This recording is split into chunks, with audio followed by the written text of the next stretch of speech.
The stars stretched endlessly across the void, a reminder of both humanity's insignificance and its resilience. Decades had passed since Earth last witnessed the horrors of war. For centuries, conflict had shaped humanity, molding its history with fire and blood. Yet, after the apocalyptic scars of the 21st and 22nd centuries, humans had vowed never to tread that path again. The scars of nuclear winters, bioengineered plagues, and planet-wide famines had become reminders etched into every colony's history books. But the universe was vast, and peace was not a universal language. In the quiet chamber of the Orbital Council Station, Ambassador Lyra Vane studied the holographic display flickering before her. Her dark eyes scanned the projected star map, its glowing lines marking the delicate borders of human-controlled space and those of the Zoran Accord. The alien coalition had grown increasingly aggressive in recent cycles, their demands for resource concessions tightening like a noose around Earth's colonies. Lyra pressed her fingertips together, her expression unreadable, though tension radiated from her stillness. "I assume negotiations haven't improved." The voice belonged to Admiral Caden Orlan, a towering figure whose presence seemed to fill the entire chamber. His uniform was pristine, but the weight of his role as Earth's last line of defense hung heavily in his piercing gaze. Unlike Lyra, whose diplomacy had garnered respect across human and alien societies, Orlan represented the old guard, those who still believed that survival required strength. "They've given us an ultimatum," Lyra replied, her tone clipped. "We either relinquish rights to 3 mining colonies in the Vega system, or they'll take them by force." Orlan let out a slow, deliberate breath. "You can't seriously be considering capitulation." Lyra's gaze snapped to his. "Do you think I enjoy watching centuries of progress being dismantled? But we agreed to this path. Humanity chose peace because we know the cost of war. That doesn't mean we let ourselves be bullied into extinction," Orlan countered. "The Zorans don't respect diplomacy. They see it as weakness. If we don't push back, they'll bleed us dry, one concession at a time." Before Lyra could respond, the chamber doors hissed open, and a young man hurried in. Dressed in civilian attire, his presence was an anomaly in the sterile halls of the council. Finn Dre, an investigative journalist and notorious thorn in the government side, carried the kind of confidence that came from surviving countless exposés on corruption and cover-ups. "You're late, Finn," Lyra said, her voice softening slightly. "Apologies, Ambassador," Finn replied, his tone laced with sarcasm. "I was busy uncovering the truth behind yet another diplomatic misunderstanding." He tossed a data tablet onto the table, its surface lighting up with intercepted communications. "The Zoran Accord doesn't want resources. They want to fight. They've been preparing for war for years, and we're just now catching on." Orlan leaned over, scanning the data. His jaw tightened as he absorbed the evidence. "This isn't posturing. Their fleet movements confirm it. They've been positioning themselves for an invasion." Lyra's stomach churned. "And humanity will be the ones to suffer if we escalate. Do you know what happens if we break the Universal Pact of Non-Aggression? Every other species in the galaxy will turn on us. They still remember the Terran Wars, Admiral. We're not the heroes in their histories. Perhaps it's time we remind them why we were feared," Orlan muttered darkly. Finn raised an eyebrow. "That's a slippery slope, Admiral. You sound like the very leaders who nearly wiped us out a century ago." Silence fell over the chamber, heavy and suffocating. Lyra closed her eyes briefly, trying to gather her thoughts. Every choice seemed poised to spiral into chaos. The Zorans were testing them, but humanity's ideals, the very foundation of their identity, left them vulnerable. How could they reconcile their commitment to peace with the growing threat of annihilation? "Ambassador," Orlan said finally, his voice softer now. "I understand what you're trying to protect, but ideals mean nothing if there's no one left to uphold them." Before Lyra could respond, an alert chimed. A holographic display sprang to life, revealing the face of Chancellor Arik Morn, the leader of the United Terran Alliance.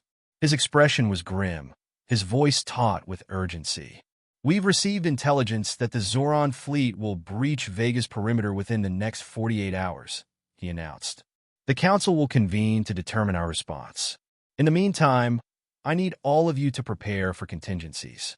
If diplomacy fails, we must be ready to act." The transmission ended as abruptly as it began. Lyra's shoulders sagged under the weight of the Chancellor's words. She turned to Orlan and Finn, her resolve hardening. "Then we have 48 hours to ensure diplomacy doesn't fail," she said. Orlan didn't argue, but his expression made it clear he had little faith in that outcome. Finn, on the other hand, smirked. "Guess I'll stick around. If we're about to stumble into war, someone needs to document the fall." Lyra shot him a withering look. "Humanity isn't falling, Finn. Not yet." As the three left the chamber, the stars outside the station glimmered coldly, indifferent to the struggles of those who called them home. The Zoran threat loomed closer with each passing moment, but so too did the flicker of human determination, a fragile, defiant light in the vast darkness. The Council's war room was a sanctuary of controlled chaos. Holographic displays hovered over the long table, casting shifting patterns of light across the tense faces of its occupants. Lyra Vane sat at the center, her gaze fixed on the most recent intelligence reports. Beside her, Admiral Orlan loomed like a storm cloud, his arms crossed, his jaw tight. Finn Dre had claimed a chair near the end of the table, one leg crossed over the other, as if he had no stake in the unfolding crisis. But the sharpness in his eyes betrayed him. The room was quiet save for the hum of the hollow projectors. It wasn't the silence of peace, but the kind that precedes a decision with consequences none of them could predict. "Let's hear it, Ambassador," Chancellor Morn said, breaking the stillness. His image flickered on the largest display, transmitted from the council chambers on Earth. His voice carried the weight of authority, but there was an edge of weariness to it. A man who had seen too many crises in his tenure. "What's your recommendation?" Lyra hesitated, weighing her words carefully. Every syllable could tip the scales, and she knew how fragile their position was. "We have to exhaust every diplomatic avenue," she began. "If we retaliate, even in defense, the Zorons will have the justification they need to escalate. And they won't stop until we're crushed under their boots." Admiral Orlan leaned forward, his voice cutting through the room like a blade. "And what happens when they walk into Vega unopposed? What happens to the miners, the colonists? You can't reason with predators, Ambassador. They only understand strength. They'll understand strength when they see we're not afraid to hold the line," Lyra countered, her voice sharpening. "But if we become the aggressors, we lose everything. The Universal Pact wasn't just a treaty. It's the foundation of our survival in this galaxy." Orlan's lips pressed into a thin line, but he didn't argue further. Finn, who had been uncharacteristically silent, leaned forward and placed his elbows on the table. "You're both looking at this the wrong way," he said. Lyra arched an eyebrow. "Enlighten us?" "The Zorons don't need our resources. They're posturing because they think we're weak. They don't believe in our commitment to peace. They see it as cowardice. That's the real battle here. We don't just have to avoid war. We have to prove we're not easy prey. And how do you propose we do that?" Orlan asked, his tone skeptical. Finn shrugged. "Leverage. Every negotiation has a tipping point. We just need to find theirs." The room fell silent again as the idea hung in the air. Lyra tapped her fingers on the table, her mind racing. "Leverage," she murmured. "Something they value more than Vega." "We don't have time for hypotheticals," Orlan said, his frustration evident. "The fleet will reach Vega in less than 48 hours. We need a concrete plan, and we'll have one," Lyra said firmly, her tone leaving no room for argument. She turned to Finn. "You've spent years digging up secrets no one wanted to see the light of day. If the Zorons have a weakness, you'll find it." Finn grinned, though it lacked his usual smugness. "Flattering, Ambassador. But digging up dirt on galactic overlords is a bit above my usual pay grade." "You're not being asked," she replied. "You're being tasked.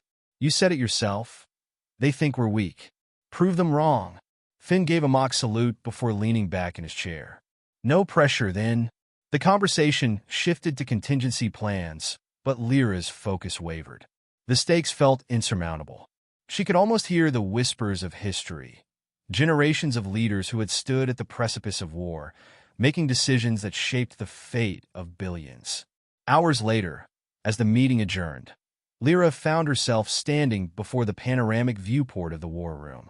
The station drifted against a backdrop of stars, a fragile speck in an unforgiving cosmos.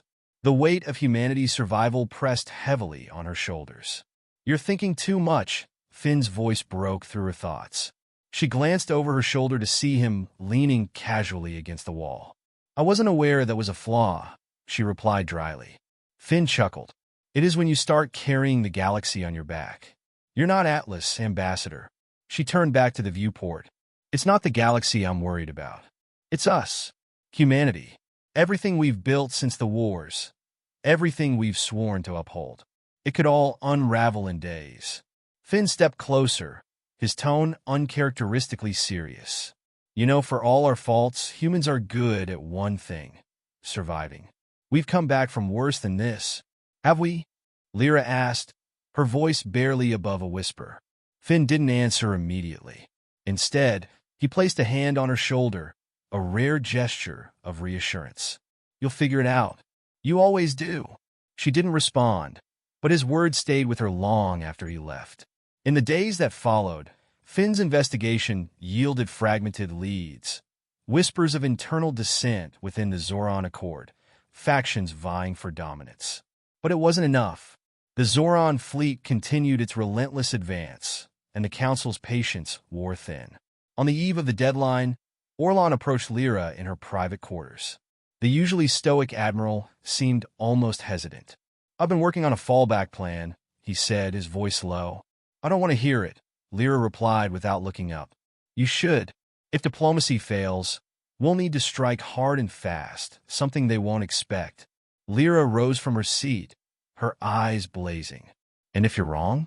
If that strike turns the entire galaxy against us? Then at least we'll go down fighting," Orlan said evenly. She didn't respond, her frustration simmering beneath the surface. After a long silence, Orlan sighed. "I hope you're right, Lyra. I really do. But hope doesn't win wars." When he left, she was alone again, staring at the looming inevitability of the Zoran fleet. The clock was ticking, and with each passing moment, the threads of peace grew thinner, fraying under the strain of an impossible choice. The Vega system was eerily quiet. On the station's observation deck, Lyra watched the distant shimmer of the mining colonies, fragile and glowing against the abyss. The Zoran fleet was close now, their massive warships moving with a predatory grace, visible as faint, ominous shadows against the stars. The ultimatum had expired. Negotiations had failed. In the chamber below, the War Council convened for what felt like the last time. Lyra entered to find Admiral Orlan standing at the head of the table, his expression hard as steel. Finn lounged in his usual spot, though the flicker of his data tablet betrayed his restlessness. Chancellor Morn's holographic projection dominated the far wall, his lined face more weathered than ever. "The Zoran fleet has crossed into Vega space," Orlan began without preamble. "We estimate they'll reach Colony Delta in less than 6 hours. We're out of time. We still have options," Lyra said, though her voice lacked its usual conviction. "Do we?" Orlan countered, his tone clipped. "You've had weeks, Ambassador. Weeks of talks, proposals, and concessions. And where has it gotten us? They're at our doorstep." Finn didn't look up from his tablet. "He's not wrong," he muttered. Lyra's jaw tightened, but she forced herself to remain calm. "And what's your solution, Admiral? An all-out assault? Sacrificing lives to protect a colony that may already be lost?" "I have no intention of sacrificing anyone," Orlan replied, his tone icy. "But if we don't act, the Zorans will see it as an invitation to take whatever they want. Vega will be the first of many." Chancellor Morn interjected, his voice firm. "We cannot abandon our principles. If we strike first, we risk not only war with the Zoran Accord, but losing the trust of every ally we've worked so hard to build." Orlan's expression darkened, but he said nothing. Finn finally set his tablet down, his usual smirk replaced by a grim frown. "For what it's worth, I don't think this is about Vega anymore. The Zorons want to make an example of us. Prove to the rest of the galaxy that humanity's so-called commitment to peace is just a mask for weakness. That's why we can't give them what they want, Lyra said, seizing the moment. We can show strength without resorting to violence. We still have leverage. Leverage? Orlan snapped. What leverage? We're outnumbered, outgunned, and outmaneuvered. We have intelligence, Lyra replied. Thanks to Finn's work, we know there are fractures within the Zoran Accord. Factions vying for control, questioning their leadership's decisions. If we can exploit those divisions, we might force them to stand down. Orlan's eyes narrowed. And how do you propose we do that? Lyra hesitated for only a moment before answering. A message, broadcast across their fleet. We appeal directly to those who dissent, offering them an alternative to this path of destruction. If we can sow enough doubt, their unity might crumble. You're betting everything on the hope that their leadership is fragile, Orlan said, his voice thick with skepticism. Hope is all we have left, Lyra replied quietly. Finn leaned back, his arms crossed. It's a long shot, but I've seen worse plans work. Orlan didn't look convinced, but Chancellor Moore nodded slowly. Prepare the broadcast, Ambassador. If this fails, we'll discuss other contingencies.